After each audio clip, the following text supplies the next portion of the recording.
गाजियाबाद के शिप्रा सनसिटी के रहने वाले राजकुमार की बेटी की शादी 30 अप्रैल को होनी थी, लेकिन शादी से एक दिन पहले ही 29 अप्रैल की शाम को जब बेटी की मेहंदी की रस्म हो रही थी, उस समय ही राजकुमार की सांसें बिगड़ने लगी। राजकुमार को तकलीफ होती देख सभी परिजनों ने शिप्रा सनसिटी के पार्षद और आरडब्ल्यू को सूचित किया। आरडब्ल्यूए के पदाधिकारियों ने राजकुमार की हालत बिगड़ती देख उन्हें अलग आइसोलेट कर ऑक्सीजन देना शुरू किया। कुछ दिन पहले ही राजकुमार की किडनी खराब हो गई थी, जिसके बाद उनकी पत्नी ने उन्हें एक किडनी डोनेट की और वो बाद में ठीक हो गए। लेकिन अचानक 29 अप्रैल को उनकी हालत बिगड़ गई। परिवार वालों ने अस्पताल के पूरी रात चक्कर लगाए, लेकिन बेड नहीं मिला। दरअसल राजकुमार कोरोना संक्रमित थे, जिन्हें सांस लेने में परेशानी हो रही थी। आरडब्ल्यूए के लोगों ने लड़के के पक्ष को बुलाया और उनसे बात की। राजकुमार की आखिरी इच्छा है कि वो मरने से पहले बेटी की शादी देखना चाहते हैं, जिस पर लड़के के परिवार वाले राजी हो गए और राजकुमार के सामने ही बेटी की शादी हुई।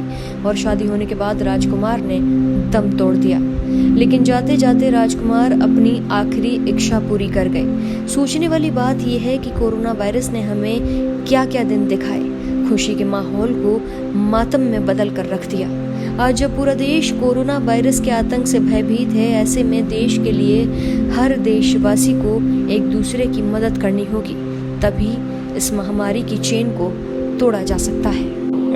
30 तारीख को राजकुमार जी और कल्याणी जी की जो पुत्री है पारुल, उसकी शादी तय हुई थी और सारी व्यवस्था शादी की चल रही थी। 29 तारीख की रात में उनके यहाँ 29 तारीख को मेहंदी रस्म था।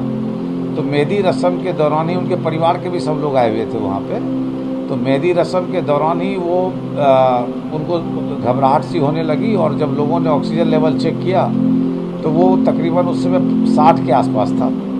तब उन लोगों ने मुझे फ़ोन किया तो हम लोगों ने एक अपने वार्ड में ऑक्सीजन कंसनट्रेटर लगा रखा है जो ऑक्सीजन प्रोड्यूस करता है। तो हमने वहाँ उनको सेवा देनी शुरू करी। तो लगभग 5-6 घंटा लगातार मशीन से सेवा देने के बाद उनको ऐसा हुआ कि उनके अंदर ऑक्सीजन लेवल बढ़ा, तो 90 के आसपास पहुंचा। तो हम लोग को थोड़ी राहत मिली कि शायद अब इनका बचाव हो जाएगा। इस बीच में उनके बच्चे उनके रिश्तेदार ये सब लोग हॉस्पिटल ढूंढते रहे, जो कैसे भी करके हॉस्पिटल मिल जाए जहां उनको बचाया जाए, लेकिन उनको पूरे गाजियाबाद को हॉस्पिटल मिला नहीं। खैर उस बीच में उन्होंने कहा कि भाई ऐसा है कि हमारी बेटी की कल शादी है, ये तनाव हमको खा रहा और आज हम बीमार पड़ गए, पता नहीं क्या होगा।